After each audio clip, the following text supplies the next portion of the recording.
Algebra students want to just help you review for the test. So the test is going to look similar to the last couple tests. Going to give you examples of, b squared plus b cubed and b squared times b cubed. And here there's nothing you can do because you're adding and subtracting like terms. Here you can say that's b to the fifth. Then I might give you a question that looks like this, where the answer is b to the sixth. So all of those things that you've been doing before, but I just want to make sure that we can keep up with those skills. The other thing you'll see on the test is solving quadratic equations, just like you did on the last quiz. When there is an a value, if it doesn't factor, how do you use the quadratic formula to get the opposite of b plus or minus the square root of b squared minus 4ac, that whole mess, divided by 2a.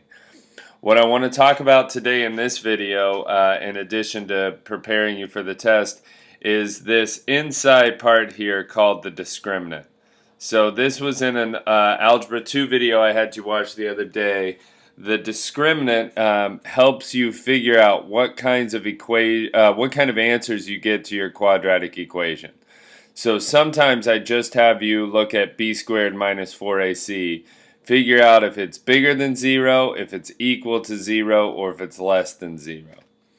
If it's bigger than 0, then the quadratic formula becomes negative b plus or minus some number divided by 2a, and that gives you two solutions. If it's equal to 0, you get negative b plus or minus 0 over 2a, which is equal to negative b over 2a, and that's just one solution.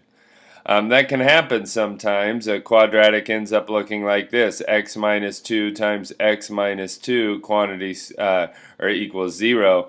Then x equals 2. You get one solution. That would come from x squared minus 4x plus 4 equals 0.